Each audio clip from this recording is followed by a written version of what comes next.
Kaysı caylıkta otlay bolurla, iyesiz kalgan mallarım.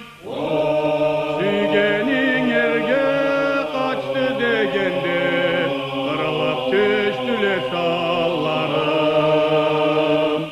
Kırılıp düşken beni sallarım, elde tirilmeydilerge.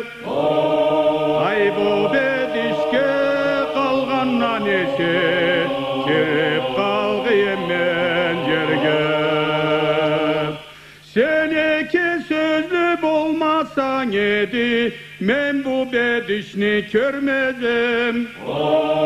Ay medet olsa çalayda bolsam, can aldırmayın vermezim. Hala yeterini bilgen bolsam, eşikni saklap dururum.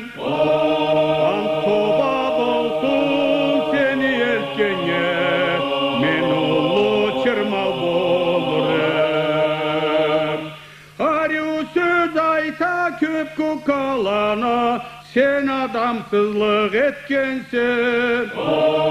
Sözünü aşıp betini yoyup, başkaga kaçıp ketkensin.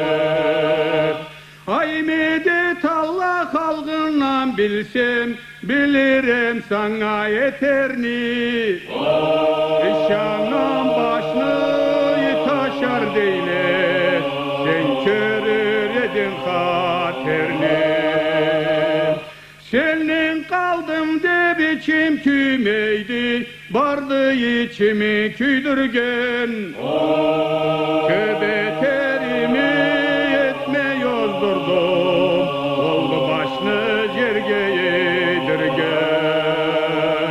Yeryüzünde de uzak tüyüldü, tanıma bargan yerini. Esinde bolsun aytıp koyama, kaptırmay koymam ernini. Ay hayçı da bakalay bulalgın, keçilmez bediş etkendi. Çaçı çaldı dep, başım aldı dep, kılıkka yetip ketkendi. Mana yeterni yetip ketkense, beksak bol endi kesine.